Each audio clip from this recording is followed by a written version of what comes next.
Derek Sivers is an author of philosophy and entrepreneurship, known for his surprising quotable insights and pithy, succinct writing style. Formerly a musician, programmer, TED speaker, and circus clown, he sold his first company for $22 million dollars and gave all the money to charity. Derek's books, Useful, Not True, there you go, how beautiful is that?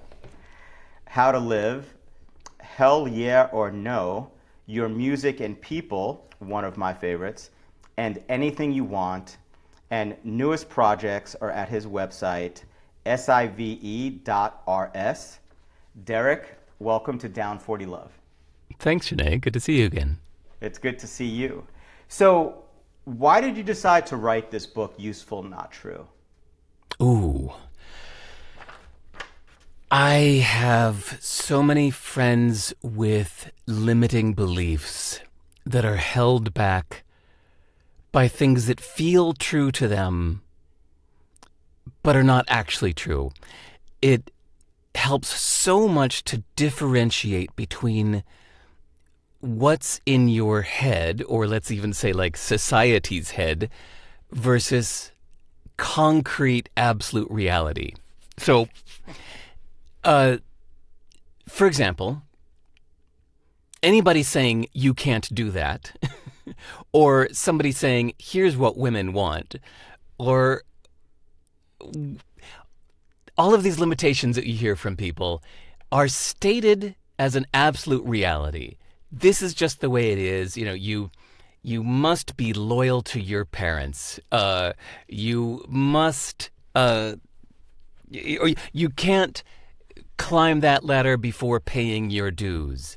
Whatever it may be, these social realities are presented as absolute realities, but they're not. They're just norms or beliefs. And this always bothered me when I caught people not living the life they really wanted to live because they're held back by these things that feel real. And I was constantly pointing out, like, but that's not real. That's just a belief. And on the flip side, I'd often deliberately choose beliefs that serve me well. And occasionally people would say, well, that's not true. For example, my little book called Anything You Want, I talk about how business is all about generosity, that the point of starting a business is to make a utopia where you have your own set of rules. And somebody would say, but that's not true. I'd say, I didn't say it's true. I said, it's useful. This is useful for me to believe. So, yeah. Blah, blah, blah. Point is, I decided to write a book about the subject, distinguishing between what's useful and what's actually true. So, as I was going through the book, you know, I'm in the world of peak performance. You know, my job is maximizing the potentials of the athletes that I work with, and I do my best to extend that to everybody that comes into my orbit. So I want to make you better through this conversation and all of my friends and so on and so forth. So I wrote down a couple of athletic peak performance theories. I want to run them by you, and just feel free to chime in with your thoughts as it relates to how you went about putting your book together. The first theory is a team must be cohesive to maximize its potential. Okay. The second one is athletes must feel good to play good. And the third is the best leaders are great coaches. Yeah. Well, I'm going to jump on the second one. Yes. Because that hits me hard. Many people have said we should move forward in life based on positive motivation. It's all about what you're going towards, not what you're going against. Think of what you want in terms of positive statements, not negative statements. And I can hear somebody say that, and I can think, well, that's one way of doing it. But you can't say that's the way of doing it. You can't say that you must do this, because that's just one approach. I have been extremely well served in my life by negative motivation. Nothing gets me going more than what I don't want. I was propelled out of my little town of Hinsdale, Illinois, with great force because I did not want to be like those lazy fuckers in Hinsdale, Illinois that I knew that got out of high school with great potential and then just got some job laying pipe for the village of Hinsdale. And I saw this happen a few times and I went, oh, hell no. No, no, no, no, no, no, no. I am not going to be like that. And I would stay up all night practicing. I would work harder than anybody else worked because I was so propelled by the negative anti-role model that I did not want to be. And that served me for years and years and years.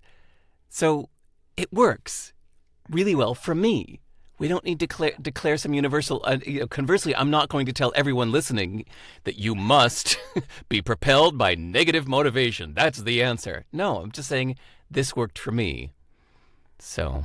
Yeah, it's funny. We were talking before we hit the record button. So you know that, I live in the greater Chicago area now. And I'm familiar with Hinsdale. And I must say, Derek, let's go easy on Hinsdale. I think it's grown...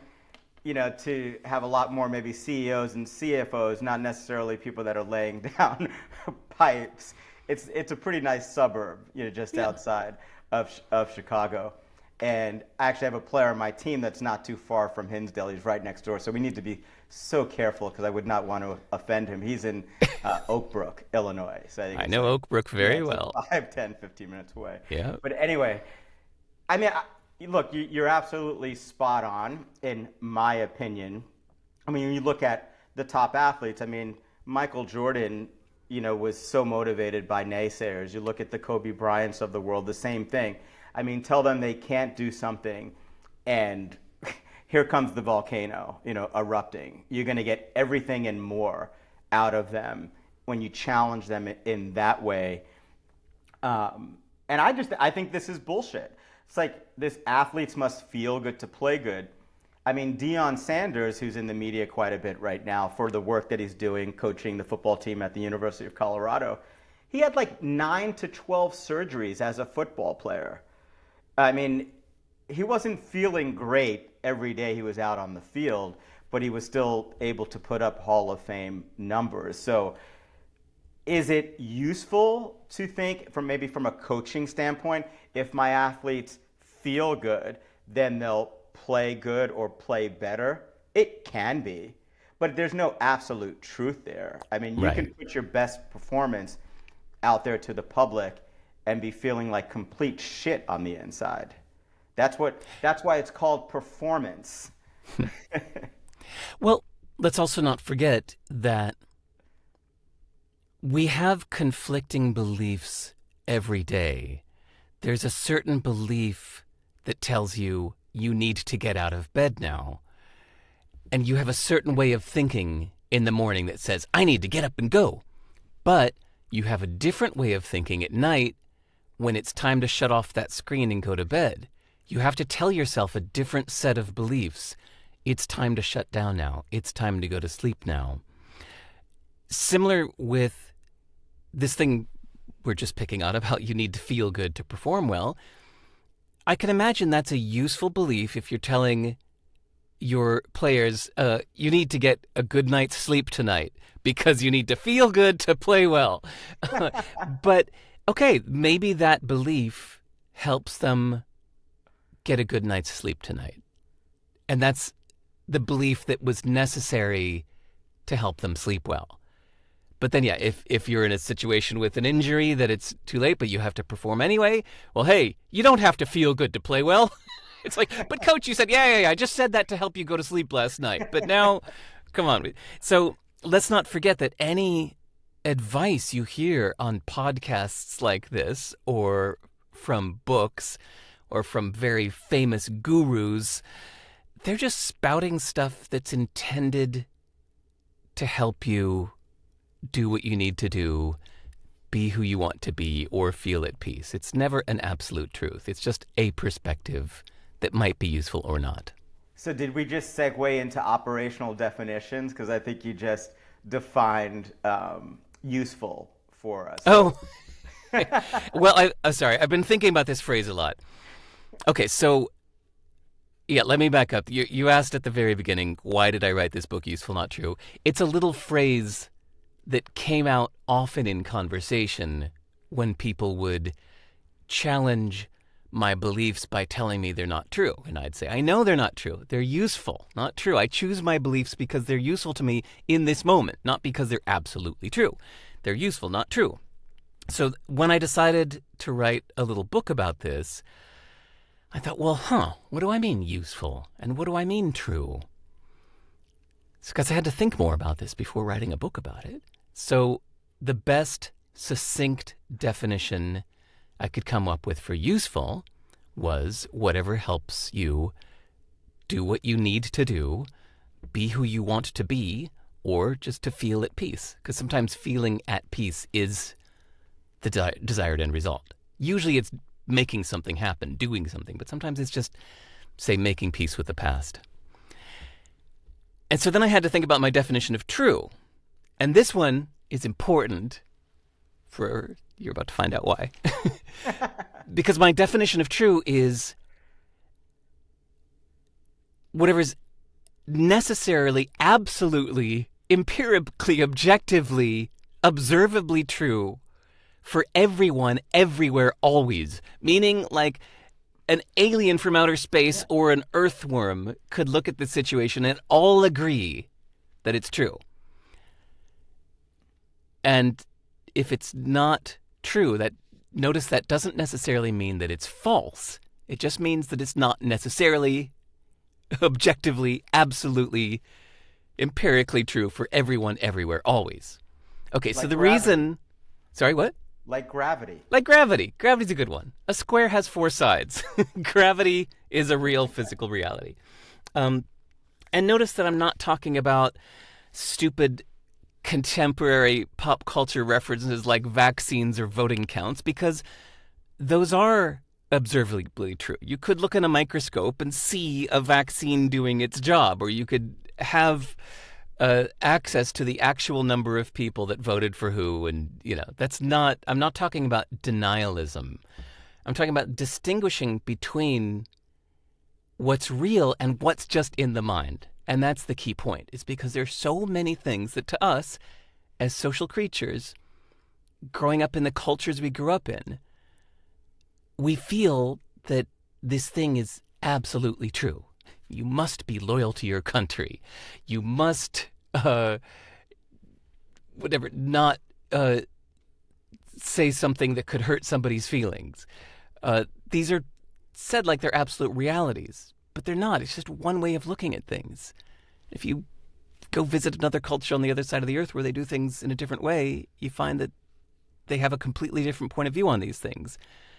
And so suddenly you have to distinguish between what's holding you back in your head versus what's actually, absolutely, physically holding you back in an observable, empirical sense, which is usually almost nothing.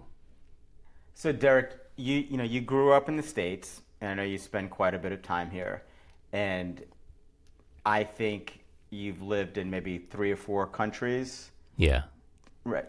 So is it just us in America who have this overwhelming sense or need to feel right all the time, like to be right? Or is it a global pandemic, so to speak? It's a global thing. It's fascinating spending more time in India and spending more time in China and seeing people say these things that are just absolute truths. You have to do what your parents want you to do. You can't just not do what your parents tell you to do. They're my parents. I owe them my life. I really wanted to be a musician, but my parents told me I had to go to law school, so I had to go to law school. And I'd say, but no, you could have been a musician. They say, no, that's not an option. You don't understand. This is China. I can't do, you have to do what your parents want. And they just say that like it's gravity, like it's Pythagorean's theorem, that it's just an absolute reality of nature. But then same thing, I just try to point out that no, that's just, there's another way of being. That's just one way of looking at it. Things. Yeah. So when did the lights turn on for you? When did you, was there a specific incident, life experience where, um, just the world sort of opened up for you from a perspective standpoint and you started to see things differently? Or was it more gradual over time? How did it happen? Okay. If we're doing the origin story, I think growing up in Hinsdale, Illinois, yeah, it's a pretty upper class suburb. There were 16-year-olds that I was in high school with whose parents gave them a Porsche for their 16th birthday. Yeah. And And it how was did you just feel about that at that time? ambivalent. Just you just roll your eyes. It just seems stupid, but I wasn't angry about it. Yeah. But what did bother me is this universal assumption that what we're all here to do is to get into a good college. And you want to get into a good college so you can get a good job. But I had already decided by the age of 14 that I was going to be a professional musician. I was really determined about this. And so suddenly it felt like all of these truisms around me were moot, that they were applicable to people that had different values than me. That if what you want is to get a job at Motorola someday as a vice president, well then yeah, you should get a good degree from a good college, which means you should do well in this class to get into the good college. But that doesn't apply to me because that's not what I'm after. So it felt like it was all moot. So I think I felt like these rules don't apply to me. Not because I'm so special, it's just that I have different values and goals than the people around me. Yeah. No, I love that. Can you talk to us a little bit about the art of reframing? Maybe define it for us and share just how you put that into the book. Sure, yeah. I mean, this is right up your alley. It's looking at any adversity as an advantage. It's taking anything that initially seems horrible. Oh no, I've just had this horrible thing happen. This is terrible. This is a disaster. And you have to make yourself ask the question, what's great about this? And your first response will be nothing. This is terrible. This is just objectively bad. Fuck your self-help. This is bad. But no, keep asking. Because like we learned about brainstorming long ago, brainstorming is all about not stopping at the first answer, not stopping at the second or the third or the fourth, but you keep going. And you reach out into the ridiculous to come up with many, many different possible ideas to answer this question. So using that in the most useful way that affects everybody's lives very directly is when you catch yourself in a situation that feels bad. We don't even need to say adversity. It could just be like you dropped something on the floor. It's smashed all over. You have to pick it up. You can ask yourself in any moment, what's great about this? And there's always an answer if you keep asking. And don't stop at the first one either, because there have been times that you could take what seems to be objectively bad and turn it into your greatest success. So to me, reframing is all about that. Ideally, it's just, let's just say, it's just looking at things from other points of view. I'm holding a little thing in my hand now, a microphone headphone case, that I could look at it this way and say that it's oval, but if I look at it this way, it's a rectangle. I could look at this way, and, I could look at it this way, and it's like an open clam. You could do this with life. You could do this with your romantic relationship. You can do this with money. For example, I think as an entrepreneur, it's a huge advantage to not have any investors, to force you to prove the worth of an idea without any investor money. It's your location if you're trying to be famous as a musician, you could say that your location in Peru is a downside, but you could turn that to your greatest strength to set you apart from all the wannabes in Los Angeles. Any of these things, you can. Yeah, Prince, I think, turned his shortness and shyness into a great advantage. Just there's so many examples of this. People turning adversity into their greatest success. So to me, that's what reframing's all about. Yeah, I love it, and you're absolutely correct about it being right up my alley. You know, I have these conversations with my coaching colleague, and you know, I say to her, every day we're getting information back. You know, whether it's practice or it's competition, we're getting data. Like, we're in the data collection business, you know, and it's our job to sift through all of this data and get rid of the bullshit and get rid of the initial emotional reactions that are heavily weighted towards the negative, especially if things aren't going the way you want them to go. And it's our job to just get to the root. You know, if there's a problem, you know, attack that problem or approach that problem with clarity. And I know you talk about clarity in the book and how important of a skill, if you can put it in that classification. You know, clear eyes, I think you wrote in Useful Not True, having clear eyes. Because the reality that we all face is, whether it's an official adversity, and adversity is different than tragedy and, you know, or a problem. But I think one thing that's common for all of us is we face problems every day. If you're in my business, there's some shit that happens every single day. It could be something tiny as a player coming late to practice, or deciding that he wants to go rogue, you know, and not, you know, not be compliant with our culture, you know, and our values, and sort of do his own thing. But we face sort of these micro challenges every single day, and the better we are at reframing, the better we're going to be at life, you know, and the better we're going to be at whatever it is we do. At least that's my perspective. You have any thoughts on that?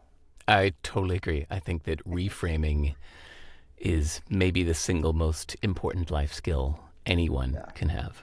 Yeah. No, I'm with you. Yeah, I wrote, you know, as I was taking some notes, you know,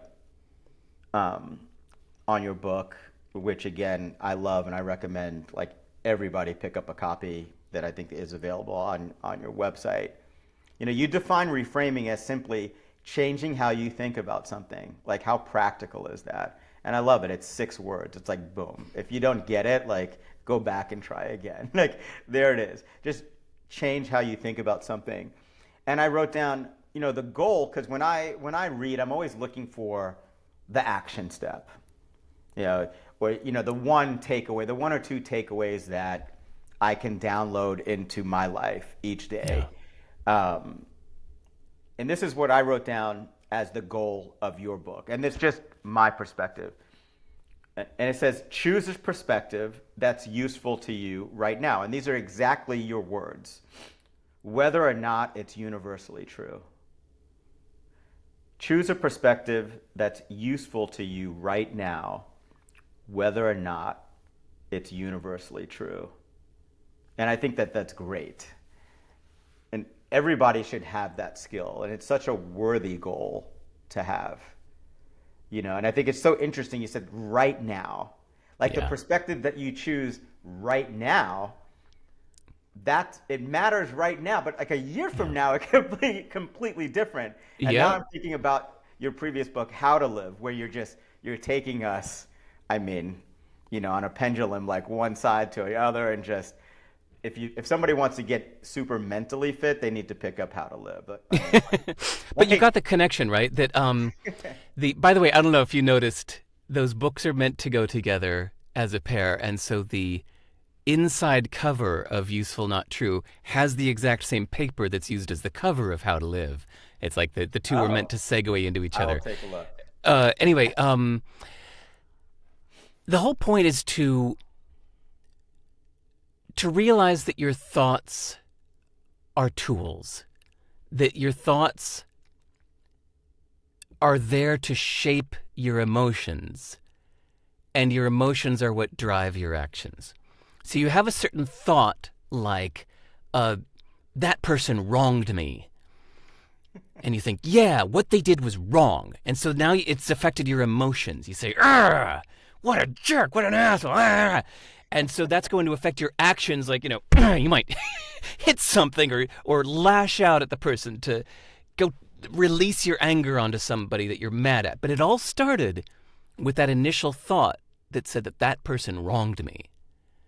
But now if you rewind and you use the brainstorming and reframing, you can say, okay, well, that person wronged me. That's one way of looking at it. What's another? That person severely wronged me. Okay, that's another. What's a third one? That person wronged me but didn't mean to. It was an accident. Okay, that's another. What's another? That person didn't wrong me at all. I was being tested. And I think this is where religion often comes in really handy, is to say, anything that's happened to you that's a challenge, God is testing you. And are you going to rise to this challenge? Are you going? You're being tested. You're being observed. How are you going to handle this challenge? You go, ooh, I'm going to handle this challenge by rising up and being above it. I'm going to not let it bother me. I'm going to let that flow under the water under the bridge. And I'm going to stay above it. And I'm going to be kind and calm no matter how I actually feel. Okay, well, look, it just changed your emotions too. Just thinking that way, thinking of option number 5 in that little example, made you calmer and go, it made you feel elevated. It made you feel lucid. It made you feel righteous. And then your actions will be kinder and calmer as a reaction. So none of those thoughts were wrong or right. They were just different ways of looking at the same thing. Yeah. But they absolutely affected the end result in a huge way. And we're presented with this 100 times a day. 100 times a day something comes up that you can choose how to think about it. And we have our default reaction. But so what? Your default isn't reality. It's just some knee-jerk reaction based on some crap your parents told you. Or TV told you, We're so affected by everything we've taken in since the age of 3. It doesn't mean it's reality. It's just the first impulse. I think we should diminish the importance. I think our first thought is an obstacle. That's one of my favorite sayings. Your first thought is an obstacle. Derekisms, and we're gonna get to that. Oh, okay, great. in a couple of minutes. I love it because one of my core beliefs that tends to help me, I believe, both on and off, the tennis court, is that simplicity is the ultimate sophistication. I think it's a quote by Da Vinci, but as you know, it probably can be attributed to 50 people from back in the day. Maybe Da Vinci's less famous cousin said it to him. Yeah, exactly, and he took credit. Who knows? And I didn't read Isaacson's book on him, so so maybe I need to get more informed. But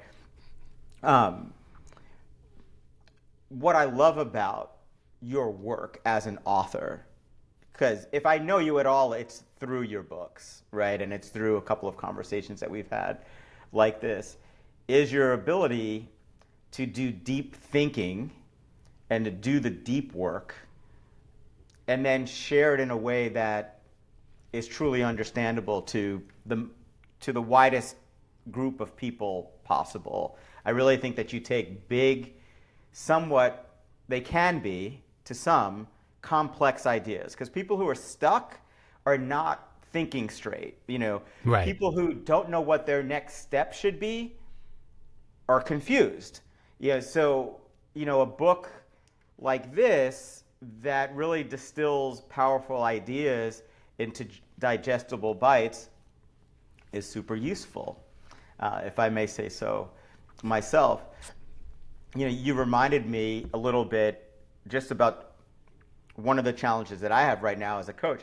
I went into this, one of my goals as a coach for this year, for 2025, was I wanted to lead with a certain level of calmness during crisis. Because I kept reading, and this theme kept coming up last year that, leaders are, the best leaders are calm during a crisis. And I believe that that's a useful belief at the end of the day, okay? Now, there's a time and place for what Pat Riley, the famous basketball coach, called temporary insanity. There's a time and place for temporary insanity. But on a day-to-day basis, the face that your team needs to see is one of calm, a steady hand. And of course, since I set that goal for 2025, all of those challenges are coming to the surface every single day, because the team that we're coaching now or that we're developing now is different than last year's team. Last year's team had more experience, they were more seasoned. This year's team is just as talented, but they're younger, they're less mature. So the problems and the challenges are a little bit different.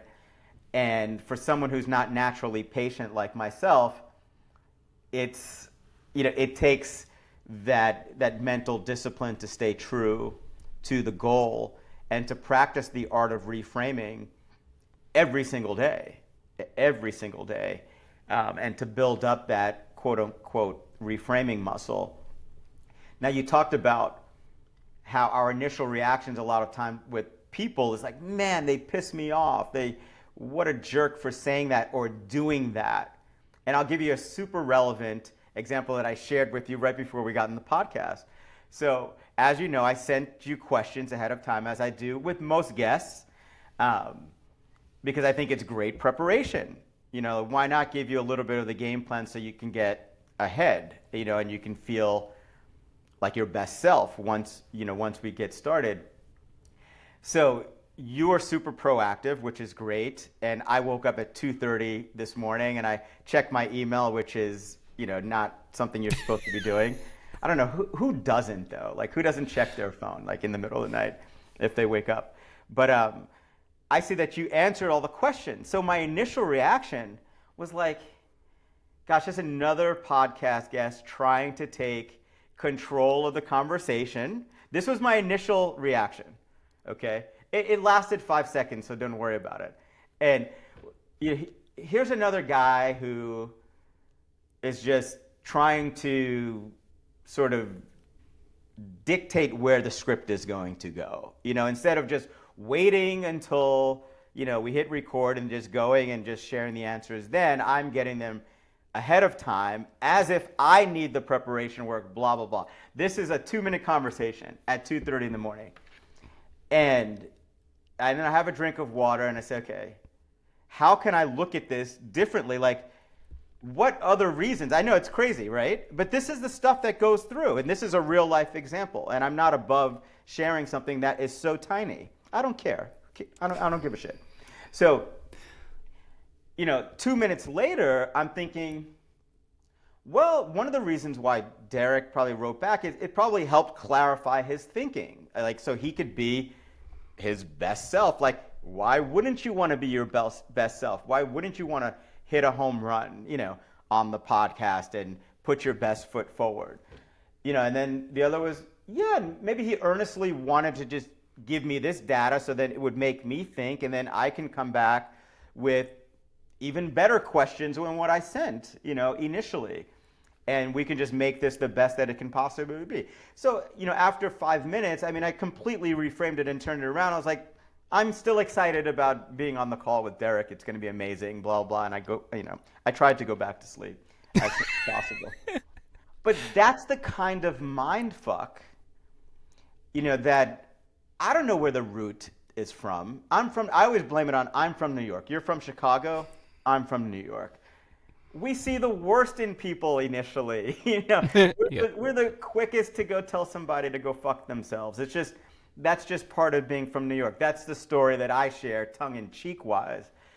But so often it comes out instinctively. And thank God, I've gotten to the point where I can pause and say, hey, like, that doesn't serve me. It's not going to serve Derek if I bring this kind of energy to our conversation by any means. and putting my guests in a box like that is it's not gonna help anybody.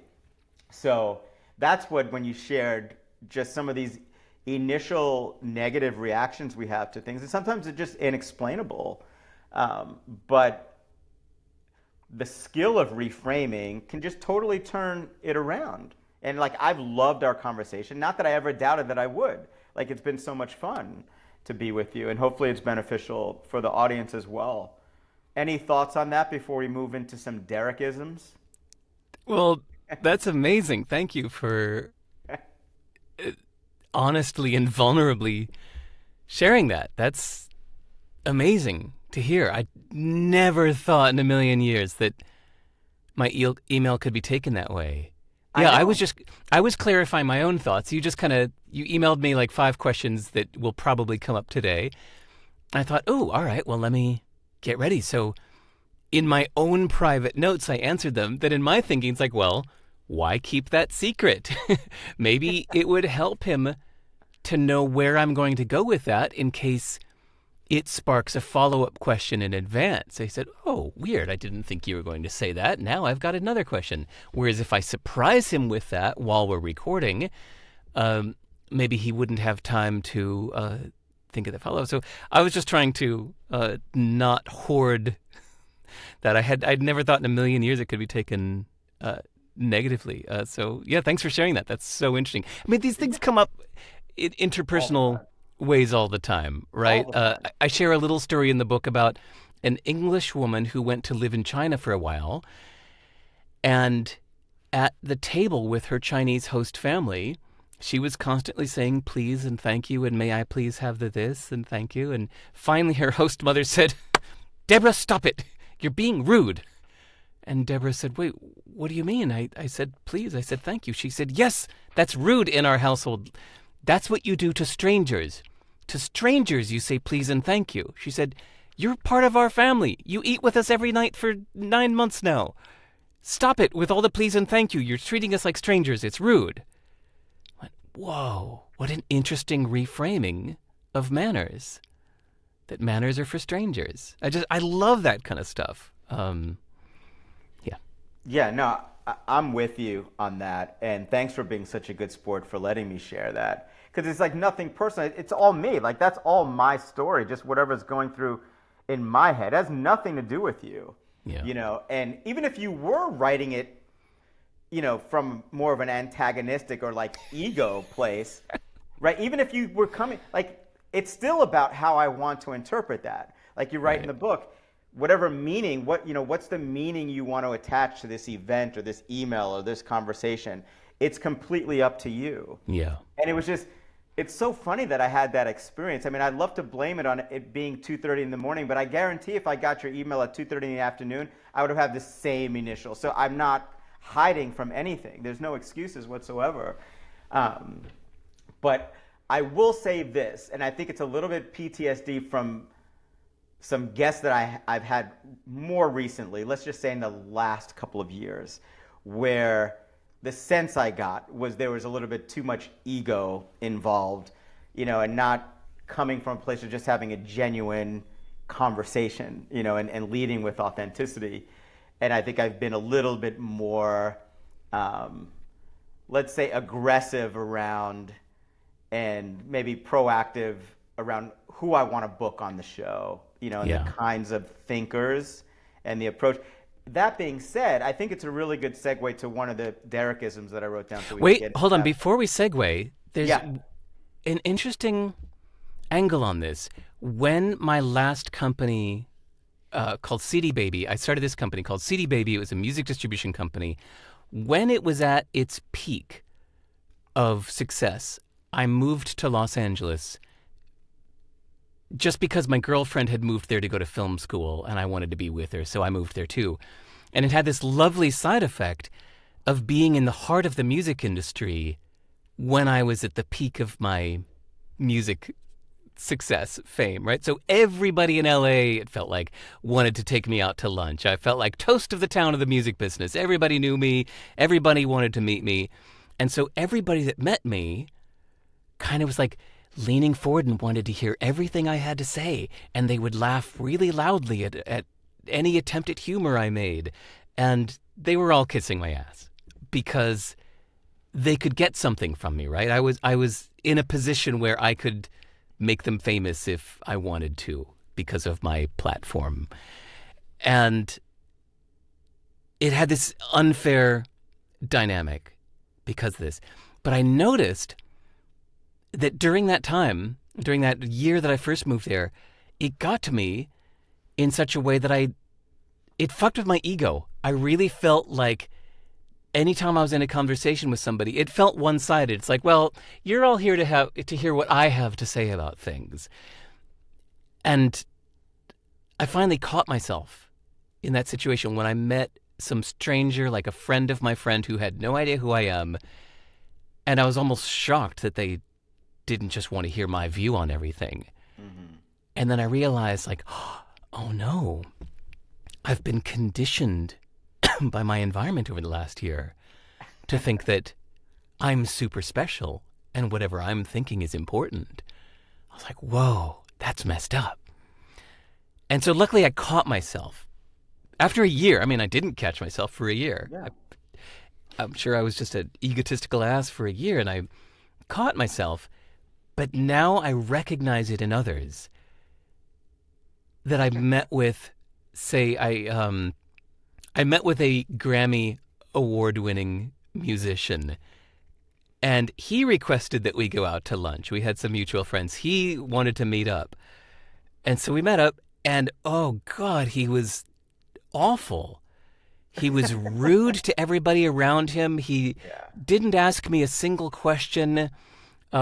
He said it was like so nice to meet me, but no, it was just, he just wanted another audience, or he just wanted to feel like, it was terrible. But instead of being mad at him, I kind of pitied his situation. I'm like, okay, I've been there. I get it. You're still in the midst of that thing where everybody around you is kissing your ass and it's messing with your view of reality.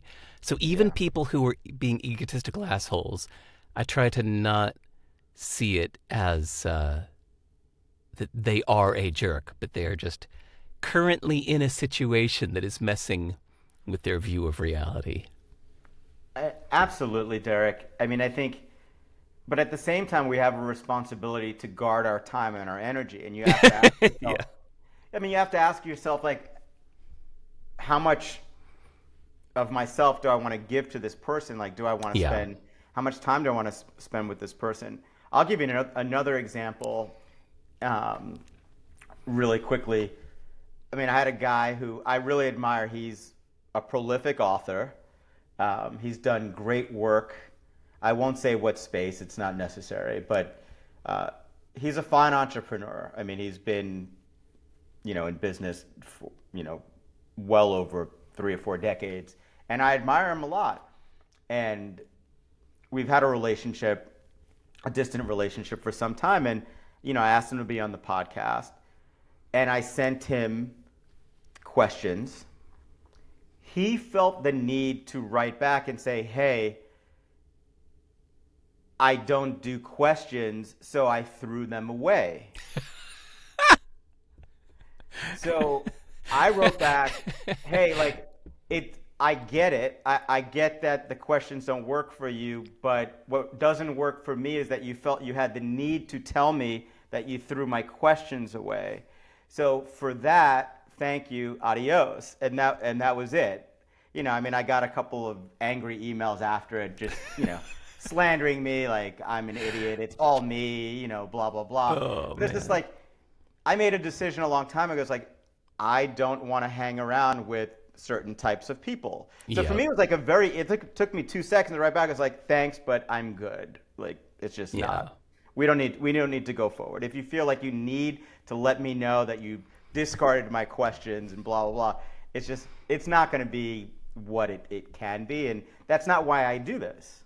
I'm not doing it to interact in that manner.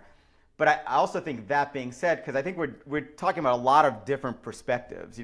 People listening and watching, 80% of them will be judging me like crazy, and maybe even yourself for the story that you shared, for that 1 year in LA. Like, God forbid, people are, they're lifted you up on a pedestal, and for a brief moment in time, you thought you were all that. Like, that period's dead.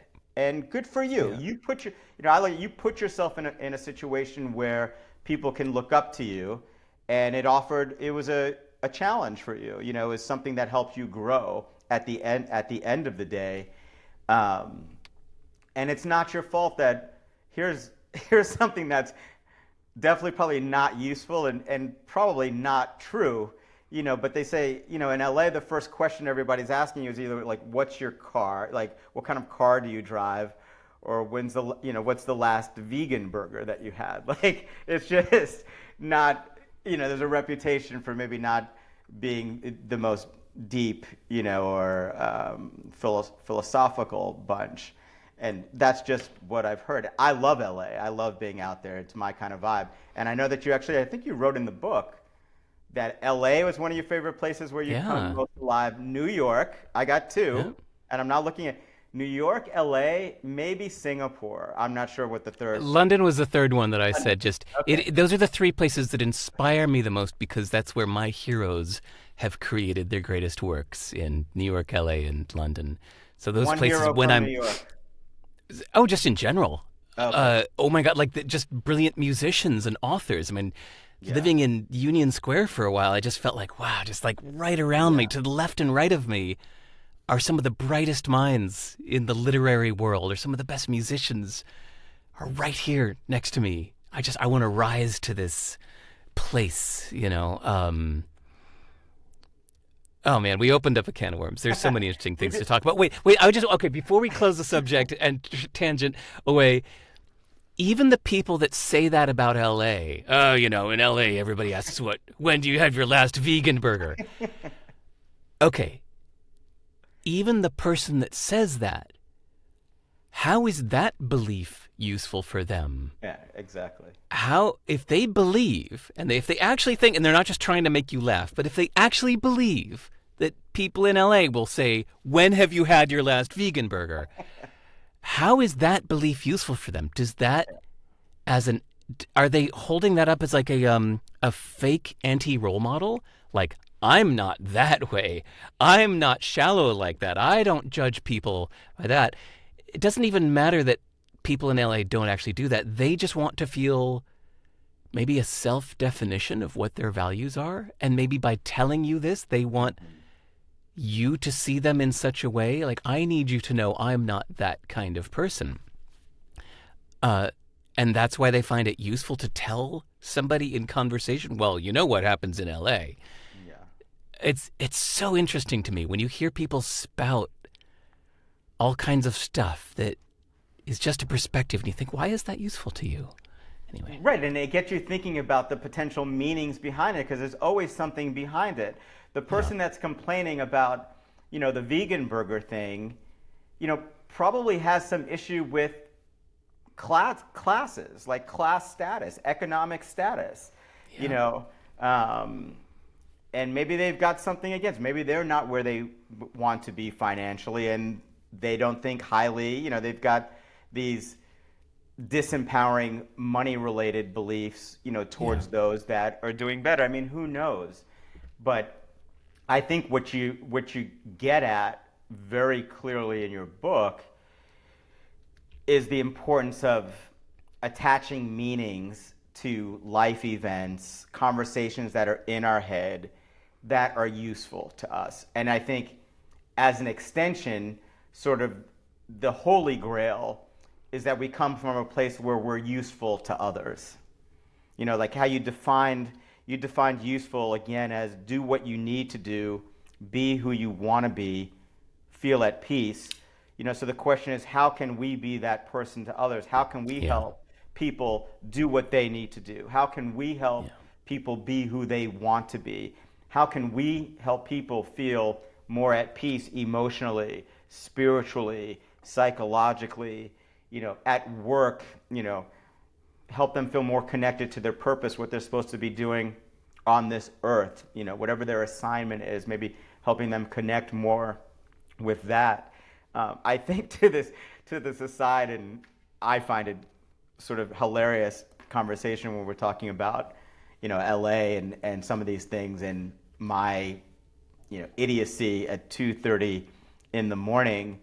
One of your Derekisms, I think, speaks very relevant to this. You say, judge the contents, not the box.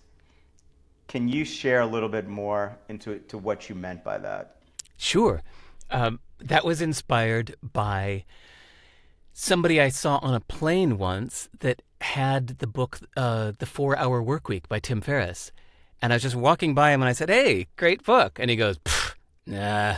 He said, "Here, you have it." He said, "This guy's full of himself." He said, "I got 10 pages in and he's bragging about what he's done." Egotist. Can't read this. And my jaw kind of dropped. Like, oh my God, this 500-page book has so much useful information and it's so helpful. And you're dismissing the whole thing because you didn't like the first 3 pages because you thought the author has a big ego.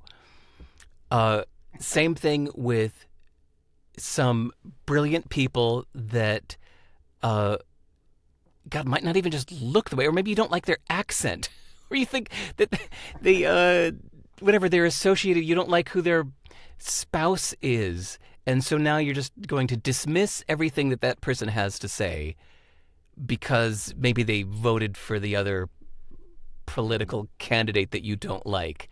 Yeah. And so now you're judging the box.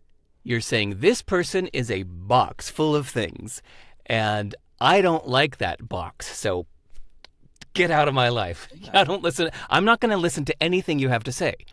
But what's fascinating to me is that there are some people who I dislike their box, but if you listen to a few of the things that they say, can be brilliant, and maybe even extra appreciated from my point of view because I don't like their box. It means I don't usually hear these thoughts, but I like these thoughts despite the box. So never mind the box. Let's go for the contents. So Yeah. that was the inspiration for that. Yeah. I mean, in coaching, we say, listen to the message, and not the messenger. Nice. Ideally. Yes. Ideally. Okay, well, hey, right up your alley. Sorry. So coaches, this is a great example. The best life coach dude I ever hired was not a success in himself. Sorry, JR. But when I finally met him, he was 5 years younger than me, never particularly successful at anything he attempted in life. But damn, he was a great coach. He helped me so much. And I think it's a shame when people contact me saying they're looking for a mentor, but they want a mentor that's like Richard Branson. Like they don't want anybody that's less than a billionaire to tell them what's what. But I say, no. It just that you're somebody whose box is not impressive can have beautiful contents. Like, never mind the messenger. Notice how it affects you. It doesn't matter what the person's CV or background or net worth is. Yeah. Just listen to what they're saying. I'm with you. I mean, 1,000% on that. And it's interesting. Last summer, we talked about Notre Dame before we hit the record button, which is where our team was this past weekend. And when you talk about mentors, the former men's coach at Notre Dame is one of my mentors, has been one of my mentors for the last 25 years. He's retired now. But last summer, I took the weekend and I drove, because South Bend's only 2.5 hours from Chicago. Well, it's less than that, but it was a quick drive. Bobby Bayless still lives in South Bend. I hadn't seen him in person in a while, so I wrote down a list of questions. We had coffee, we got lunch, basically spent the day with him. He picks me up. I mean, he's done very well over the course of his career. He's got a beautiful family, most of whom I believe lives in Chicago. And it was humbling in the best sense he comes, he picks me up in not a fancy car at all. This is someone who's in a different stage of life. Wasn't the billionaire, whatever, BMW convertible or anything like this, which would look kind of strange in South Bend. You've been there. Anyway, but the wisdom, that he shared and just the practical insight into what's important. And I think he definitely sensed that I'm still on this mission, right? Like maybe I don't know how you were on a day-to-day with CD Baby, but my guess is, you don't build a $22 million company without being focused at a high level. Let's just put it that way. So I'm sharing with him what I plan on doing right now with the team, where I plan to be 3 years out, professionally, and sharing some big goals. And he just kept bringing me back down. And in my mind, I was like, why is he bringing the dream back down to, just make sure you're having fun, and that you're being fulfilled and you're taking care of the kids that are in your stead now. Like just those sort of old school values that never change, that serve as the foundation. And I remember initially, because you know this about me now, I'm frustrated. I'm like, what the fuck? You're supposed to be kind of like my mentor, and you're supposed to affirm everything that I want. Just everything I say, you should be agreeing and being like, that's amazing. And of course, that's that's so wrong. It's so off base. And, for a couple of weeks after that, I really, I reframed it, and said, hey, what was he really trying to get across to me, just in terms of what's important about what I do, who I am, what my vision is. And he didn't say don't have big goals and don't be ambitious. He was just saying, look, remember what's truly important, as a coach. Remember what really matters in life. And I haven't forgotten it. And those are the lessons of a great mentor. They're going to share with you something, or nudge you and poke you in a way that doesn't always feel good. But yeah, you can't judge the contents, not the box. I love 2 or 3 more, and then we'll peace out, and maybe we can have another conversation at some point, because this has been a lot of fun. In the book, you talk about going from exploring to becoming a self-leader. And I think that this is really, when I think about business owners and I think about entrepreneurs and solo entrepreneurs, whoever made that up, this solo entrepreneur term, really needs to revisit that. I hate it. But, these folks that just work as maybe one person operations. Can you talk to us a little bit about from exploring to self-leader, what that means? Yeah. Think about the metaphor of the classic old British explorer with the pith hat, dressed in khaki, going off into the jungle of Africa or South America or something, and with a machete in hand, and just exploring. Let's see what's here. Let's see what's in there. Let's see what's up that hill. Oh, nothing. Let's go back here. What's down that river inlet? Oh, it's a dead end. They're just exploring. And that explorer is probably pretty annoying to follow. If you're on his little team of carrying his bags, you've got to constantly be reversing and getting to dead ends. But every now and then that explorer finds a beautiful harbor that could be a great place to start a future city. So he sends notification to the Queen, and the Queen then assigns a captain to lead the expedition to that place to go establish a new colony there. So then what that leader does is a very different mission. The leader says, this is where we're going. This is how we're going to get there. These are the benefits of going. This is why you should go and what you can expect to receive. I've got my blinders on now. I'm not open to any other ideas. We're going there. And that's what the captain does on that mission to go there. And you can imagine if somebody on that ship across the Atlantic said, oh, Captain, what if we went down over there instead? The captain would say, shut up. We're going here. I'm not asking for input. I know where we're going. Now, you have both of these personalities inside yourself.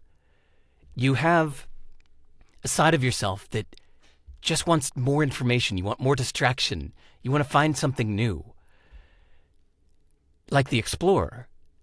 And you have a side of yourself that knows where you need to go and just needs to say, shut up, get down below. This is where we're going. Ignore the distractions. And there are times in your life where you need to be the explorer and find a new place to go. But there are times in your life where you know where you need to go and you need to shut up the explorer and shut up the curiosity and shut up the what about this and what about that and hey, what if we try this instead? You just have to say shut up so you can get to your destination. Do you think that we live in a time where one hat is more valuable or useful than the other? No, I think it's dependent on the person and the day and the time in your life. I think there are literally even times of the day where you need to be a leader, a self-leader. You need to be that captain. And there are times in your life or maybe even your day where you need to lift your head up and try other things. As an author, where are you exploring right now? What areas? Good question. I am in full explore mode right now. Not even about anything in particular. I'm intrigued and curious about... what are you reading? I'm not reading anything right now. Actually, you know what? Let me expect. I am actually being a bit in my own life. I mean, this is just dirty, whatever, personal stuff that doesn't matter to anybody listening. But I'm actually more closing loops that were open. I'm actually being more of a leader, not an explorer right now in the bigger picture. I'm talking about on the micro level. Like even a dear friend of mine in China wants me to come visit. Just last night we were talking about it. I said, she actually invited me to come next week. And I was like, I said, I just want to finish what I've started here. I'm feeling more like that leader that's like, nope, no distractions. I need to finish this. So it's tempting to take an invitation. Do you mind sharing what specific project or projects that you're working on? Is this sure. professional or? You can go to sive.rs/I and look at the transcript of all my past interviews, and that's something I've put hundreds of hours of work into. Okay, sure. I mean, what else? You're the first person I'm ever telling this. I haven't even told my friends, really. What I'm doing with the transcripts of all of my interviews is dissecting our conversation and separating the utterances into categorizations of is this a statement, a question, or an answer? And if an answer to which question? Mm-hmm. Or is it just idle chatter? Yeah. And the reason to categorize into those four types is for training future AI on these interviews. That if I'm going to train an AI how I would answer this question, then say, for example, you might speak a few sentences and then ask your question at the end. And I might actually say a couple paragraphs of other things before coming back to answer your question. Mm-hmm. And I would like the AI to know which part of what I'm saying is the actual answer to a question. And of the things you said, what was the actual part that I'm answering in there? So I'm dissecting transcripts to train future AI. That's one cool example. I like it. Thanks. A lot. I'm also going back through, like a lot of people, I've bought more books than I've read over the years. And I took a few days to categorize all of my unread books. There are, unfortunately, 505 of them now, books that I have bought but not yet read. So I started realizing I don't even remember what this book is. I bought this like 6 years ago. I still haven't read it. So I went through, put the 505 books into a database. I categorized them into topic. I have like 8 books about math. It turns out I have Kindle, or are they physical books or? Yeah, sorry, ebooks. Yeah, Okay, they're all ebooks. ebooks. If I did buy the physical book, I went and found the ebook version so I could have them all in one place. Okay. And it's especially handy because of the next thing I'm going to tell you, which is I've been feeding these books into an AI tool. Gemini is the one that has the largest input size, so you can actually feed the entire contents of a book into your prompt, the entire book, and saying, "Please tell me what this is about," because what is The its book that gist? you haven't read. Yeah, sorry, these are for the 505 books I haven't read. I'm occasionally asking it. I'm trying to figure out if this is worth reading. So what is this about? And so there was a book on economics that somebody told me was a great book. I bought it 6 years ago, haven't read it yet. Looking at it, I know nothing about it. I fed the entire contents into Gemini AI, and I said, please give me the main points that this author is trying to communicate. And once I read the main points, I went, oh, that's not something I want to read. Yeah. So, phew, one less thing. But then on the other hand, there were some books that I did not realize were going to be so interesting. And when it told me the summarized points, I went, oh my God, that sounds really interesting. Okay. So I've now prioritized, I want to read that book in whole. So I'm doing stuff like that that I'm in the midst of. Yeah, I mean, I think that that's really cool. And I shared with you earlier, I think before the recording, of how I go about, or how I've gone about writing my books in terms of classifications. And one of the classifications is key points, which are not facts. You know, they're statements that you've been sharing all through useful, not true. And it really helps the thought when you start thinking like this. You're constantly in dialogue with yourself as to what's bullshit and what's actually true. Like, Yeah. I think there's just so much value to it. And when you talk about interpersonal relationships, for me, I feel like it's helped me big time. You know, I've never been the person that, you know, I don't need 5,000 people at my funeral. Like, that's not why I'm playing this game. Like, I don't care about that. You know, and I think the more clarity that we can gain about what's useful and not true, the more we can just live our own form of authenticity.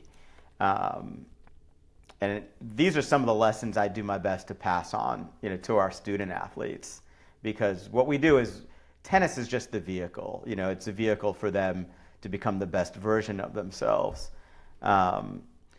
It's so funny because you said, what's your sweet spot for podcast? I said 30, 35 minutes, we're in and out. We're over an hour. I'm feeling like Tim Ferriss and I'm entering into Joe Rogan mode. Well, sorry, dude, you keep bringing up really interesting things, and I've been the one interrupting and saying, wait, don't change the subject yet. This is a really interesting point. Let's keep talking about this. So that's my fault. Sorry about that. No, there's no fault. I'm absolutely loving this. I want to hit on maybe 2 or 3 more, and then we'll piece everybody out. I think that this is a huge one. You write, I'm going to say both of them back to back because they're really related. You say, your outside doesn't need to match your inside. And then you follow that up with, your self-image doesn't matter much. So maybe you can talk to us a little bit. I think about this myth, and going back to the belief that I shared with you earlier about good, you know, if you feel good, you're going to perform good, right? That's saying, like, if you have a high self-image, you're going to do better, you know, as a belief. Talk to us about maybe the myth of self-image, which is prevalent throughout self-help literature, like for years, for decades and decades. And just talk to us about this relationship between the outside and the inside. I've gleaned this from Seth Godin, who has a beautiful rant against the concept of authenticity, where he says that in our current culture, for some reason, there's a trend of wanting to show your authenticity by expressing your inner fleeting emotions externally. So the barista is surly to you when you're ordering your coffee because she's had a bad morning. So she's just being authentic, man. Just, I'm not in the mood today. Here's your coffee. And some people, some people value that. They say, wow, she's authentic. That's cool. I wish I could be more authentic instead of being an ass kisser. And they reframe being polite as being inauthentic, not being your true self. So Seth's beautiful rant against this said something like, if I'm having surgery, I don't really want the surgeon mid-surgery to say, you know what, I'm just not in the mood for this shit, and walk out. Somebody else sew him up. I've had it. Or you don't want your airline pilot to say, like, you know what, I just don't want to live anymore. You're all going to die now because I'm depressed right now. No, you want your airline pilot and your surgeon to just be professional. Your personal emotions are not my problem. Don't go spewing your authenticity on everyone and in the name of, hey, look, I'm just being honest, man. Instead, we separate what's going on inside, which is often fleeting, with how you behave outside. And one of my favorite sentences about this, about a bit of life advice I'd put in the top 10 life advice for anyone, is be calm and kind no matter how you feel. So even if you're angry, even if you feel that this person does not deserve your politeness, you behave calm and kind no matter how you feel in that moment. Because then you also realize that our feelings are just the result of a thought, and that thought came from who knows where, and your first thought is an obstacle anyway, so maybe you're still feeling the first thought. Never mind all that. You just do the right thing. You behave how you know is the right thing to do, that your highest self would do, or is just, you know, rationally it's the right thing to do. So even if your irrational emotions are feeling another way, you behave like this. So these two things are related, that your self-image doesn't really matter. That's your own internal shit. That has nothing to do with me. Ultimately, both of those points are about being considerate to others. That if you think about it from the other person's point of view, they don't need to know how you feel inside. They don't need to know how you see yourself. Yeah. They just want the end result. They want you to be kind. They want you to do your job well. Sorry, I forget, what was the first two? You said two of them. Your outside doesn't need to match your inside, and your self-image doesn't matter much. There you go. Yeah, they are related. Yeah. Yeah. Yeah. I mean, I love them. I love these so much. You know, I think, and I love what you said about being calm no matter how you feel, and kind. I mean, I need that. I already told you, I'm from New York, unabashed, like, can be a complete asshole at the drop of a hat, you know. What neighborhood did you grow up in? What? What neighborhood did you grow up in? Well, so I was born in Queens. My dad had a business. What part of Queens? Jamaica. All right. Jamaica, Queens. So like 5 minutes from Kennedy Airport. Okay. The number 7 train. Yeah, maybe. But we commuted. My dad had his own business in Brooklyn. So we commuted from Queens to Brooklyn every day. And I went to school in Brooklyn through 8th grade. Wow. And then, you know, my dad passed away when I was 13. You know, I moved in with my mom and my stepfather on Long Island. So then I moved to Floral Park, which is just like borderline still Queens County and Long Island. And then moved out to Dix Hills, which is very Hinsdale-like, and lived out there for my last couple of years of high school. So, I mean, between Long Island and Queens and Brooklyn, it's just a mishmash. And as a junior tennis player, traveled all through the Northeast. and sometimes nationally to play tennis tournaments. So that's just kind of, that I use it as an excuse. I mean, I haven't lived in New York for forever. It's been so long, but it's a convenient excuse for my lower self, when it gets the best of me. So beautifully put. But I think when you talk about being kind and you talk about being calm, it puts any aspect of personal importance to the side. You're tossing it in the trash. Because when you bring this, hey, do you know who, like the famous Hollywood line, do you know who I am? Like, you picture some, Hollywood producer, in a restaurant gets bad service and then he's screaming at the waiter, do you know who I am? All, this bullshit stuff. I mean, it just throws that to the side. And I don't think I know the work that you do and why it resonates with me so much is because it brings me back to center. The statements that I make to myself about who I am and what I value, your work brings me back to center. Like, you call bullshit, like, on all of the stuff that I'm saying, that I am and I want to be what I'm aspiring, to become. And coaching is a great example. Like I always say, look, my mission is to maximize potential, right?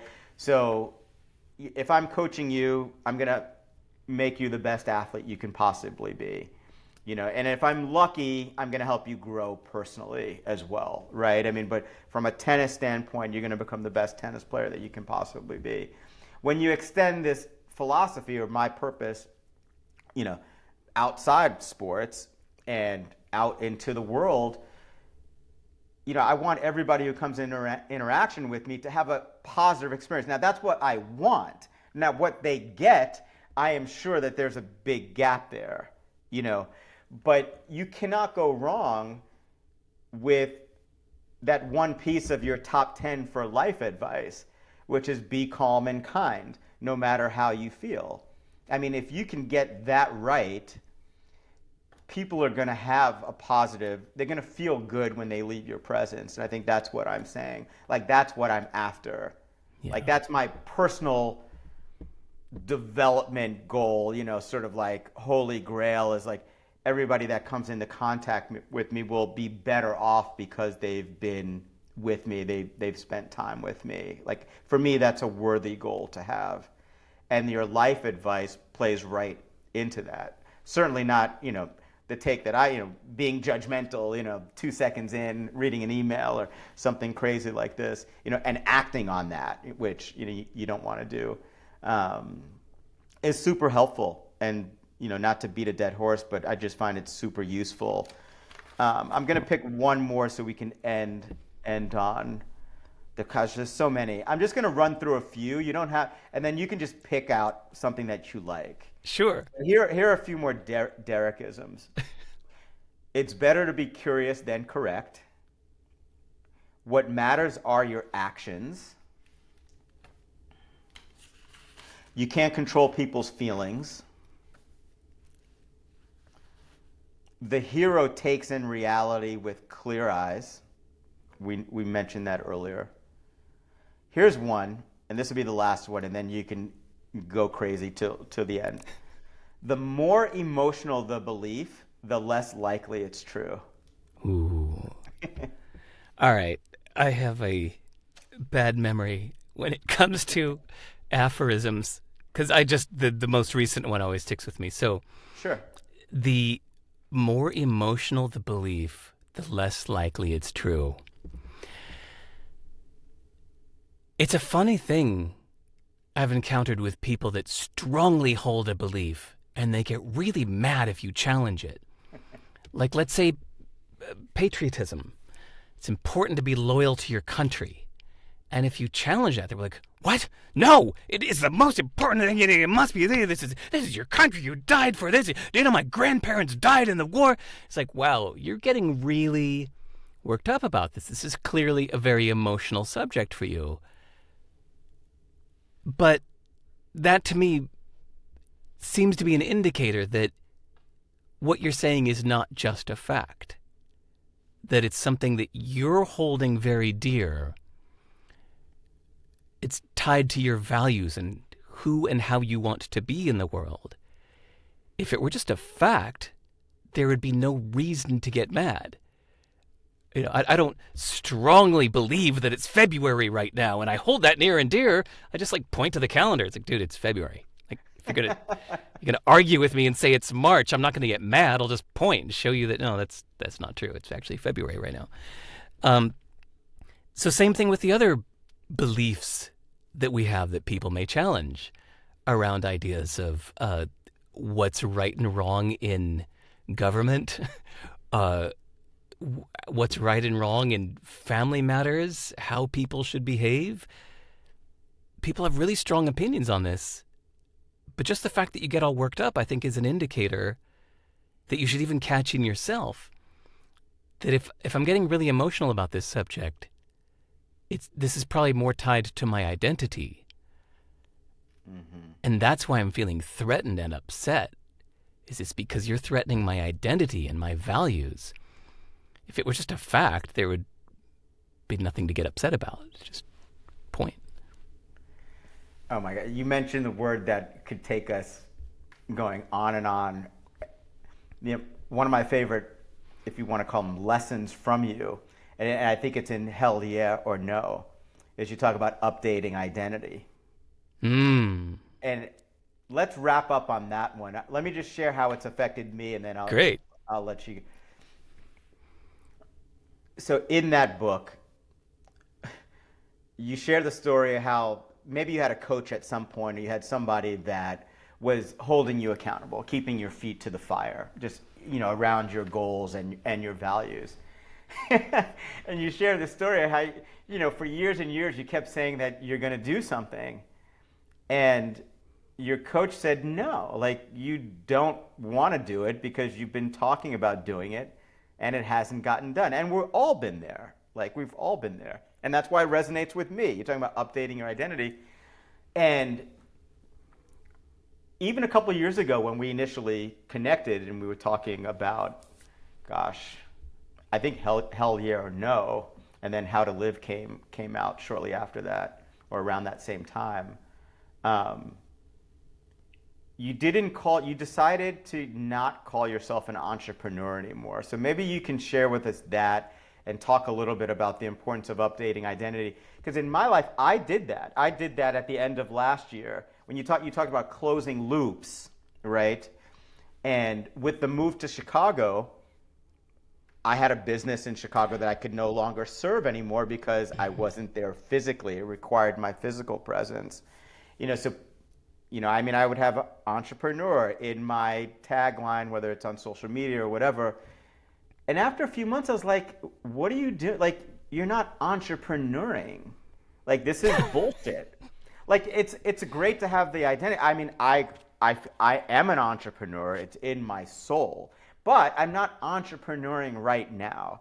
So what I have out to the public, it's bullshit. It's just I'm putting out something that's not real. It's not authentic, It's not authentic to me, which matters most. And it's bullshit to the public. And I just pulled it down. I said, what are you doing now? You're coaching. You're a coach. Embrace it. Yep. It's beautiful work, and it's just this ego stuff. And it helped me so much. This streamline my actions. It helped me feel lighter.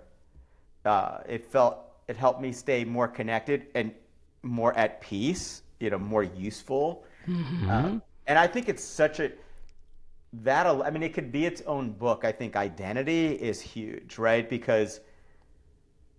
And it can work for us or against us.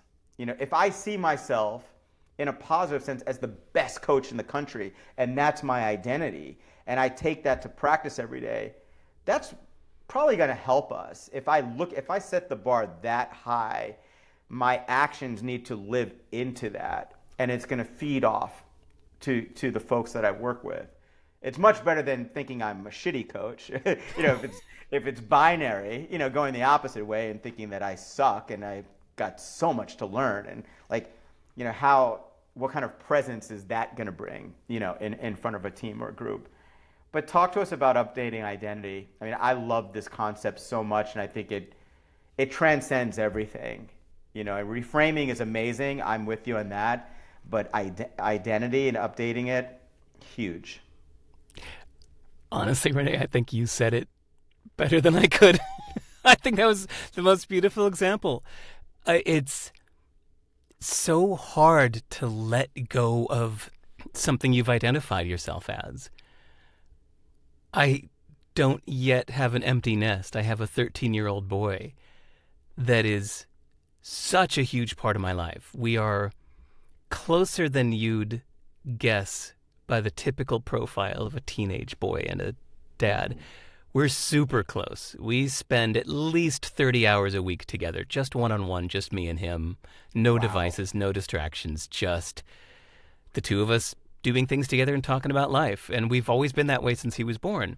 And I kept thinking once he was 7, 8, 9 that this was going to stop. But no, he's 13 now, and we're still spending so much time together. At some point, soon, in a few years, he's going to go off into the world, and I probably won't hear from him very much.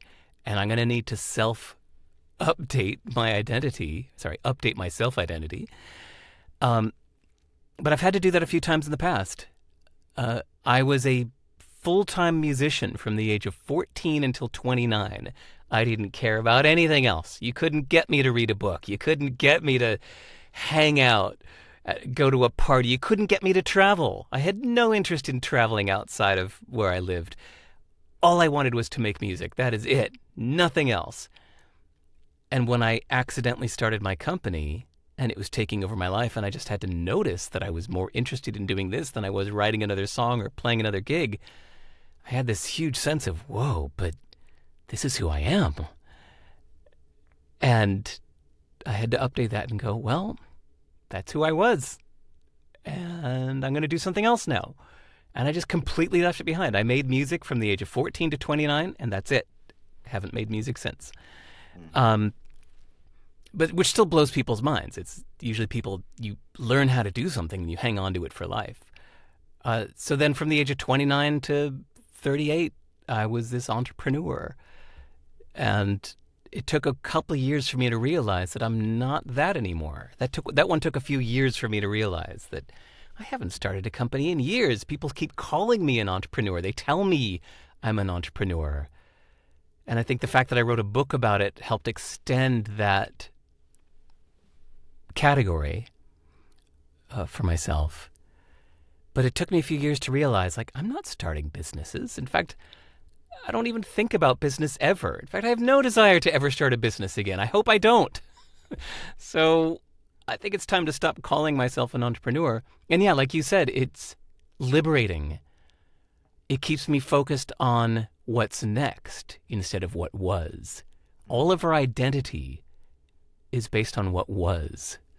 If you woke up with amnesia today, you would not be that. You would just be Renee with a blank slate. So, yeah, it's a painful but powerful thing to redefine. No, I love it, Derek. We talk about self-reinvention, reinventing ourselves, and that's the image that I got as you were sharing this and sharing your thoughts on updating identity. It's like you gotta take the old robe off, and be willing to put something new on, or maybe not put on anything at all for a time. Yes. There might be a time where you're naked. You're not wearing a costume that people can recognize. Yeah. And,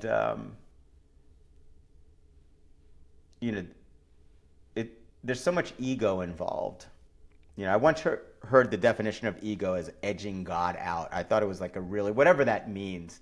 Wow. As an acronym, like edging God out. Whatever that means. Oh, that's why. Yeah.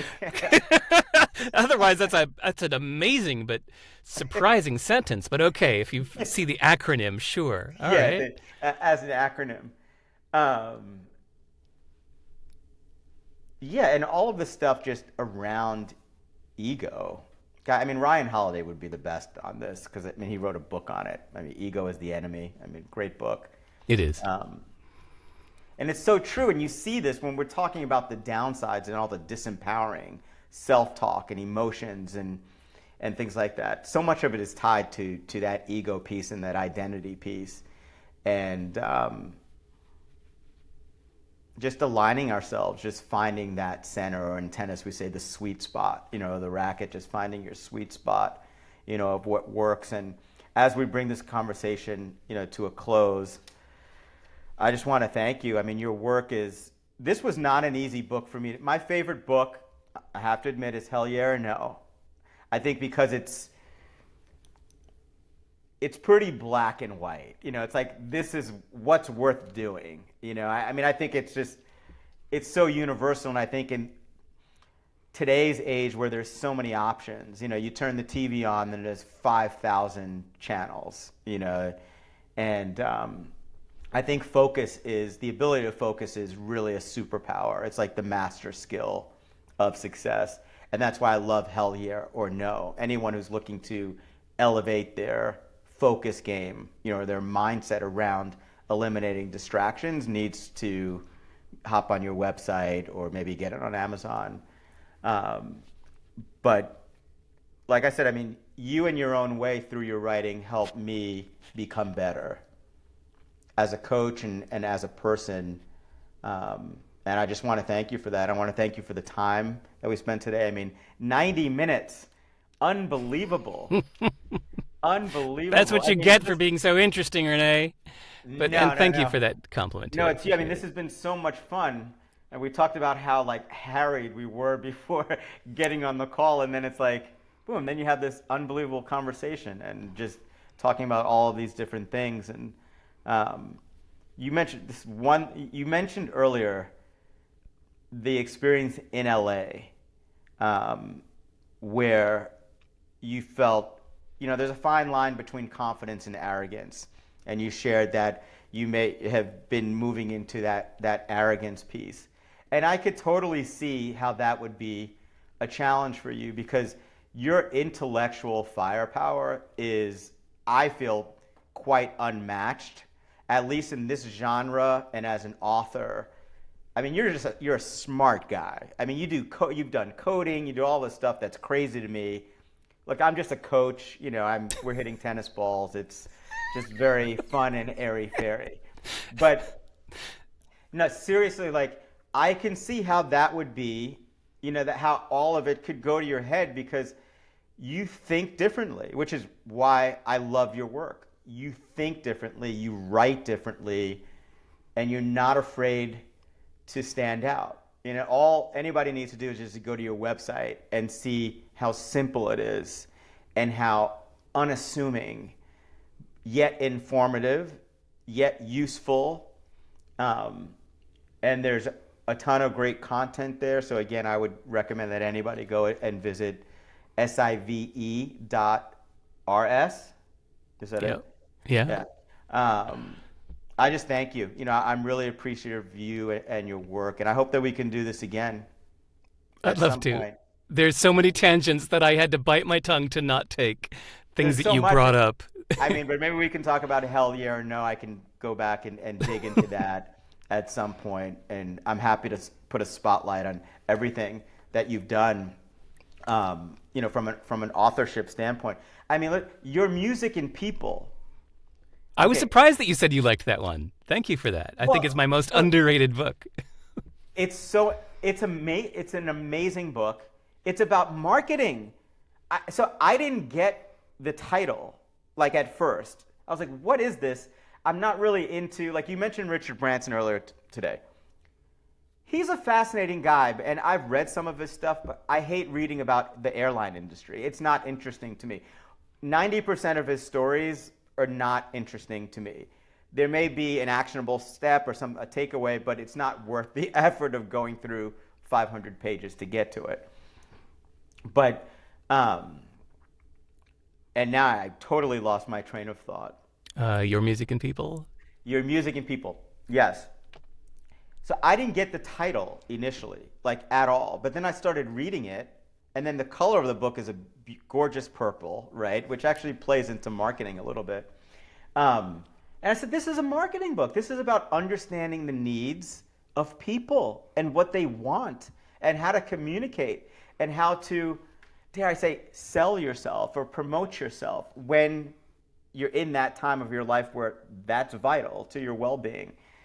It's a great book, and anybody who's interested, who's running their own business or is in the business of marketing, I think would be really wise to pick that up as well. That was one of that, and Hell Yeah or No are right up there. Anything You Want is great too, because it's all about, being an entrepreneur, which I feel like is the soul that's my DNA that runs through me, that's always humming.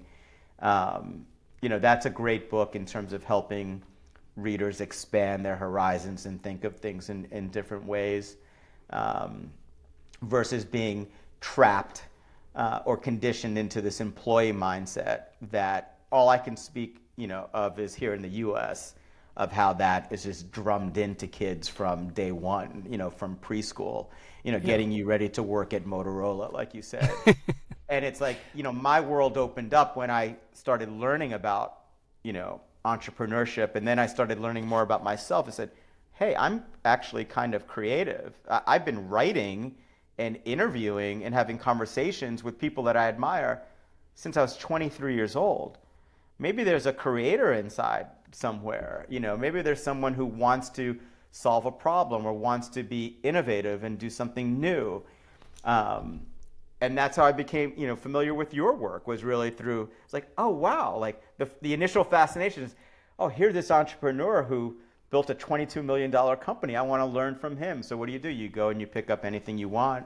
And then little did I know, how you would evolve, as an author and as a person, and start, writing great books like this and that are really helpful to how we live our lives. So thank you again. Thanks. You are amazing. And, hey, so to pull it full circle, my favorite metaphorical book, like your music and people should be read metaphorically. If you're not a musician, and most people aren't, right. It's and meant that's what to I be meant to mention. Yeah. It's meant to be read metaphorically. Just apply it to whatever you want. Mm-hmm. I could have removed the metaphor and just spoken generically, your mission and people or something like that. But it was more fun to me to leave it as a metaphor. So my favorite book to be read metaphorically is The Inner Game of Tennis. Mm. You've read it, right? Yes, I have. Okay. A long time that would be ago. Weird if you didn't. But so The Inner Game of Tennis is read by many musicians because it's the best book about being present and being in the moment and quieting your self-criticism. And yes, the author uses tennis as his example, but it applies to anything that we're doing. So I often, I went to Berklee College of Music in Boston, and a lot of musicians read the book called The Inner Game of Tennis, and they just have to learn to read it metaphorically. So it's a good skill to be able to. How great of a takeaway to finish up on in terms of reading metaphorically, in terms of what's useful. Yeah. I mean, seriously, like most people would dismiss it because they think it's a tennis book. Like I did initially with your music and people. I was like, I don't get it. I don't care about musicians. Like I'm not into that. And then I just decided to read the first page, and then that was interesting. You read the next page, it's like, huh. This feels like this can help me with my business. This can help me think more like a marketer, and do things more efficiently and effectively. I was like, okay. And then, I just ate it up after that, right? I could put all the dots together.